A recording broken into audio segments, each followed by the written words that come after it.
राधे राधे, हरे कृष्णा। कैसे हो आप सभी लोग? आशा करती हूँ आप सभी परम मंगल में होगे, स्वस्थ होगे, अच्छे होगे। सबसे पहले आप सभी को उत्पन्ना एकादशी की अनंत और अनंत शुभकामनाएं। अब बड़े सारे लोगों के मन में ये बहुत सारा कंफ्यूजन डाला जा रहा है कि उत्पन्ना एकादशी कब है, उत्पन्ना एकादशी कब है। तो मैं आपको एक बात क्लियर बता दूं कि उत्पन्ना एकादशी 26 तारीख की है या 27 तारीख की है। इस बात को मैं बताने से पहले आपको बता दूं कि अगर आप एकादशी का व्रत प्रारंभ करना चाहते हो तो आप उत्पन्ना एकादशी से व्रत प्रारंभ कर सकते हो।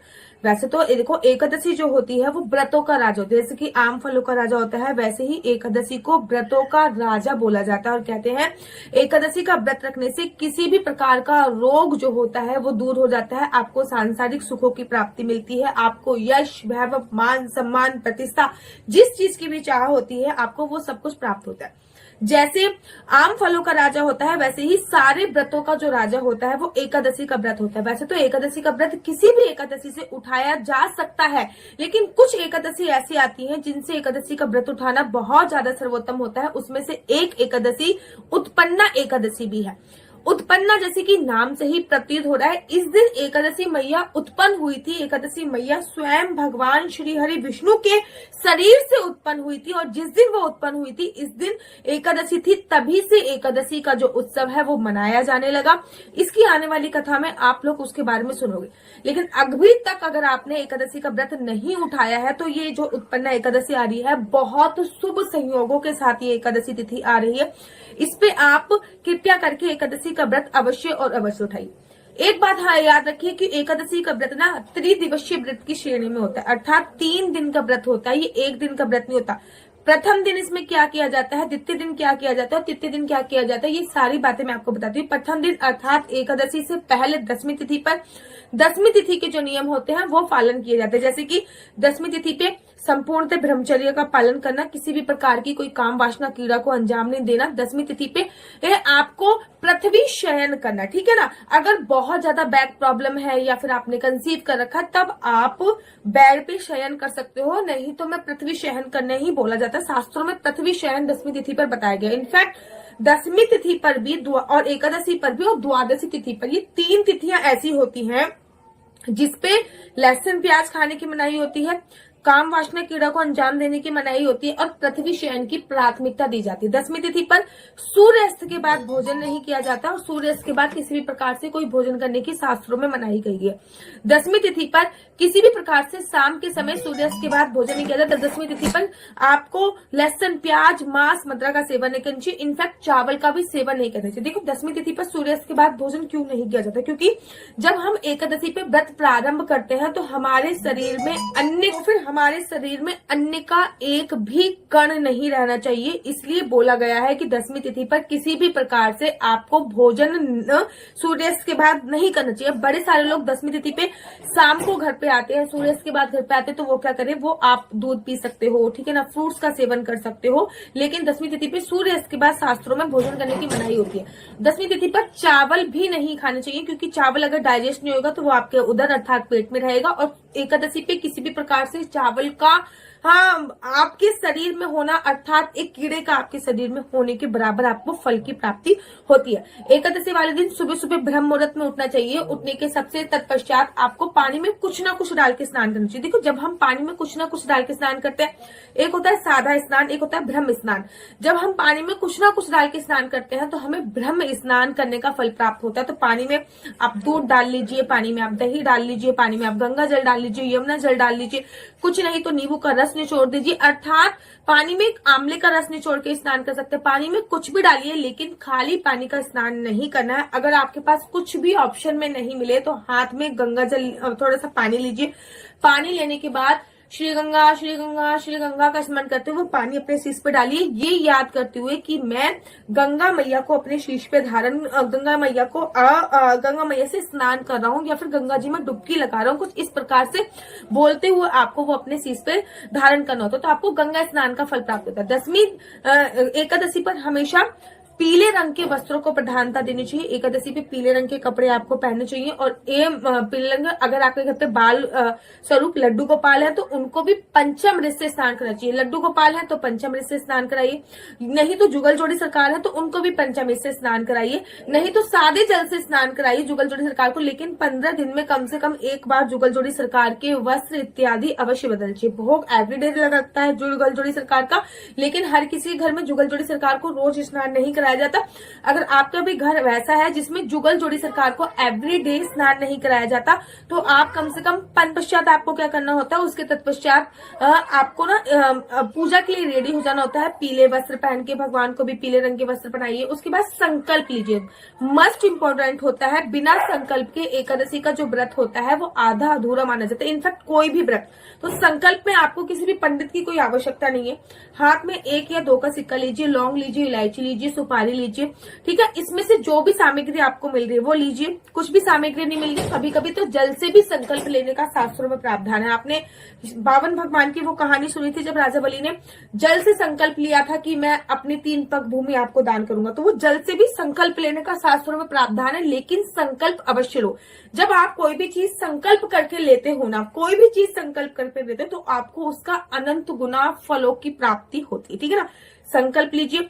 और संकल्प में आपको क्या बोलना है, संकल्प में आपको बोलना है श्री विष्णु श्री विष्णु श्री विष्णु। मैं अपना नाम बोलूंगी, आपको अपना बोलना है। मेरा नाम आशु चौहान है, मेरा गोत्र केमलक्ष है, आपको अपना नाम बोलना है, अपना गोत्र बोलना है। मेरा निवास स्थान, जैसे कि ये वाला जो व्रत है ये मैं वृंदावन धाम में रह के करूंगी, तो मेरा निवास स्थान इस समय पे जहां पे भी आप व्रत रह के कर रहे हो, मैं कभी कभी पुणे में रह के व्रत करती हूँ, कभी दिल्ली में रह के व्रत करती हूँ, जिस स्थान पर रहकर आप व्रत कर रहे हो उस स्थान का नाम आपको बोलना है। जैसे कि ये व्रत मैं पुणे में रह के करूंगी तो मैं पुणे का नाम का, और सॉरी वृंदावन में रह के करूंगी तो मेरे को वृंदावन बोला है, तो मेरा निवास स्थान वृंदावन है। आज मैं पूरी श्रद्धा भाव से उत्पन्न एकादशी का व्रत कर रही हूँ। ये व्रत मैं फलाहार करके करूंगी। भगवान ये व्रत संपूर्ण करने में मेरी सहायता करें। और जो भी सामग्री है वो आपके घर पे जो भी भगवान जी है उनको चढ़ा सकते हैं, या फिर सूर्य भगवान को, जो लोटा आपने रखा हुआ है सूर्य भगवान को जल देने के लिए, उस लोटे में डाल सकते हैं और वो सामग्री सूर्य भगवान को आप समर्पित कर सकते हैं। अब आपने संकल्प ले लिया।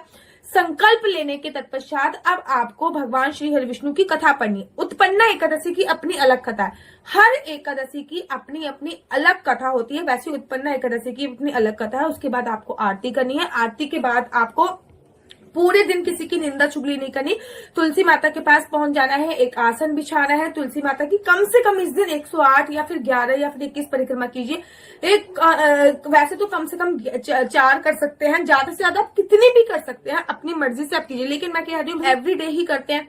इस दिन जितनी ज्यादा हो सकती है आपको उतनी ज्यादा करनी चाहिए। तो तुलसी मैया की परिक्रमा करिए, तुलसी मैया पे दीप दान किया, वहीं पे आसन बिठा के बैठिए और कम से कम 16 माला का जाप तो उसी दिन, उसी समय पे, उसी क्षण आप बैठ के कर जाइए।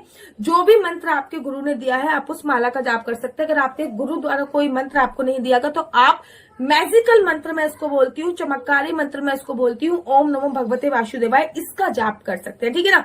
उसके तत्पश्चात आपको क्या करना है, उसके तत्पश्चात आपको अपने घर का नित्यक्रम का जो भी कार्य है वो आपको संपूर्ण करना है। उसके बाद आपको एकादशी वाले दिन में सोने की मनाही होती है। एकादशी वाले दिन आपको, ठीक है ना, एकादशी में दिन में नहीं सोया जाता, ठीक है ना। पूरे दिन भगवान के नामों का सिमरन करना चाहिए। शाम की पूजा के वक्त आपको क्या करना चाहिए, घर के मुख्य द्वार पे 2 दीपक जलाने चाहिए, तुलसी मैया पे 1 दीपक जलाना चाहिए, ठीक है ना। 1 दीपक आकाश दीपदान करना चाहिए।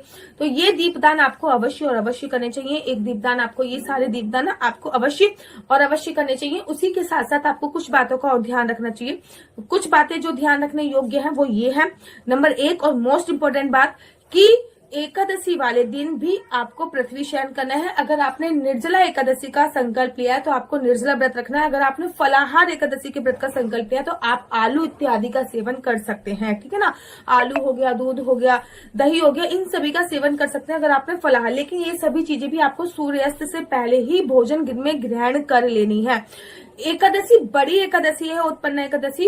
एकादशी पे रात में सोने की मनाही होती है, लेकिन फिर भी अगर आपको रात में सोना है तो अपनी एब्सेंट में एक अखंड ज्योत अवश्य जलाए। वैसे तो देखो एकादशी में नियम ये बताया गया है शास्त्रों के अनुसार कि पूरी रात जग के भगवान के नाम का स्मरण करना चाहिए, लेकिन अगर आप फिर भी अगर आप सो रहे हो रात को तो आपको क्या करना है कि आपको बहुत सिंपल तरीके से अपनी एब्सेंट में आप सो रहे हो तो एक अखंड ज्योत अवश्य जला दो, ताकि वो पूरी रात आपकी साक्षी बन के जलती रहे। अगले दिन सुबह सुबह ब्रह्म मुहूर्त में उठिए।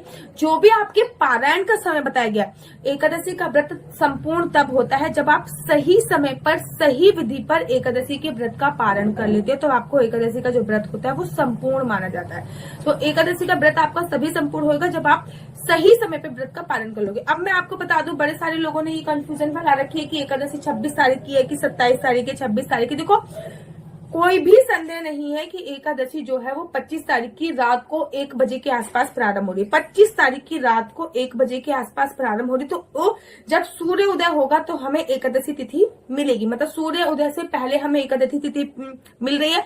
तो 26 तारीख को सूर्य उदय के साथ एकादशी तिथि है और 27 तारीख को भी सूर्य उदय के साथ एकादशी तिथि है। 26 तारीख को कोई भी दशमी युक्त एकादशी नहीं है, लेकिन लोग फिर भी 27 तारीख को व्रत रखने की एडवाइस दे रहे हैं। वो इसलिए दे रहे हैं क्योंकि 27 तारीख को सूर्योदय के साथ आपको एकादशी तिथि तो मिलेगी ही मिलेगी, साथ ही के साथ एकादशी तिथि मिलेगी। उसके बाद ना हरिवासन समय निकलने के बाद ही आपको व्रत का पारण करना चाहिए। अब 10:26 तक तो हरिवासन समय है, क्योंकि सुबह सुबह सूर्योदय के साथ एकादशी तिथि है 27 तारीख को। उसके बाद फिर वही चलेगा हरिवासन का समय। हरिवासन का समय निकलने के बाद शुभ समय पे आपको व्रत का पालन करना है, और जो शुभ समय आपको मिल रहा है ना वो 1:04 के आसपास मिल रहा है, और 2:30 बजे तक आप व्रत का पालन कर सकते हैं। मतलब 1 बजे तक तो आपका वैसे भी व्रत हो गया। फिर लोग कह रहे हैं कि भैया जब 1 बजे तक व्रत ही हो गया तो हम सूर्योदय के साथ 27 तारीख को व्रत क्यों ना करें, जबकि श्रीधाम वृंदावन में बांके बिहारी जी के मंदिर में 26 तारीख की एकादशी है, खाटू श्याम सीकर में 26 तारीख की एकादशी है, इस्कॉन टेम्पल वाले 26 तारीख की एकादशी रख रहे हैं, गौड़ संप्रदाय वाले 26 तारीख की एकादशी रख रहे हैं, श्रीधाम वृंदावन में 26 तारीख की एकादशी, महाकाल उज्जैन में 26 तारीख की एकादशी, हर जगह 26 तारीख की एकादशी बनाई जा रही है। लेकिन कुछ लोगों की मैंने वीडियो देखी कि 27 तारीख को भी एकादशी का व्रत रख सकते हैं। अगर आप भी 27 तारीख को एकादशी का व्रत रख रहे हो तो वो केवल और केवल कोई महाद्वादशी नहीं है।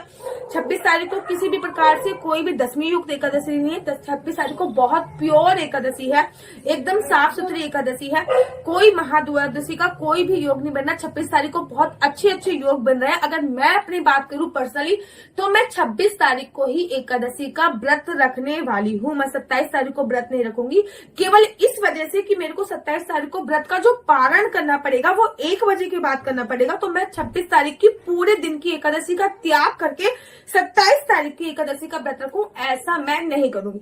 आपके शरीर में सामर्थ्य है तो आप दोनों दिन व्रत रख सकते हो, लेकिन अगर आप केवल मेरी वीडियो इसलिए देखते हो कि हमको चावल का त्याग किस दिन करना है, तो चावल का त्याग आपको 26 तारीख को करना है। 27 तारीख को आप चावल का सेवन कर सकते हैं, 26 तारीख को पूरे दिन की एकादशी है। चावल का जो त्याग करना है वो आपको 26 तारीख को ही करना है, और व्रत भी आपको 26 तारीख को ही करना है, ठीक है ना। तो आशा करती हूँ ये कंफ्यूजन आपकी दूर हो गई होगी कि एकादशी तिथि ये 26 तारीख को एकादशी का व्रत रखें या 27 तारीख को एकादशी का व्रत। केवल और केवल 27 तारीख को जो लोग व्रत रखने की आपको एडवाइस दे रहे हैं वो केवल इसी वजह से एडवाइस दे रहे हैं कि भाई 10:30 बजे तक तो हरिवासन समय है, और हरिवासन समय बीत जाने के बाद ही आपको व्रत का पारण करना चाहिए शुभ मुहूर्त देख के। शास्त्रों में हरिवासन समय को व्रत का पारण का समय नहीं बताया गया। हरिवासन समय निकलने के बाद भी हमको कुछ घड़ी तक इंतजार करना पड़ता है, उसके बाद शुभ मुहूर्त निकाला जाता है, उसके बाद ही व्रत का पारण किया जाता है। तो मैंने ना पंचांग से लेकर ना डेट भी नोट कर ली थी, तो मैं आपको एक बात मैं आपको क्लियर कर दूं कि इस समय पे जो आपको पूजा अर्चना वंदना नहीं करनी है वो 26 तारीख को दोपहर को 2:46 से लेकर 4:05 तक पूजा अर्चना वंदना नहीं करनी, क्योंकि इस टाइम पे जो काल है वो राहु काल है। 27 तारीख को व्रत के पारण का जो समय है वो 1:12 से लेके 3:18 तक है। मतलब मोटा मोटा केवल इसी वजह से जो मोस्टली लोग इसी वजह से एकादशी का व्रत 27 को रख रहे हैं कि भाई आधा दिन तो व्रत पारण के निकल ही जाना है हमने, तो हम 27 को व्रत क्यों ना रखें, जबकि पूरी विधि विधान से पूरी तरीके से जो एकादशी है वो 26 तारीख की ही है।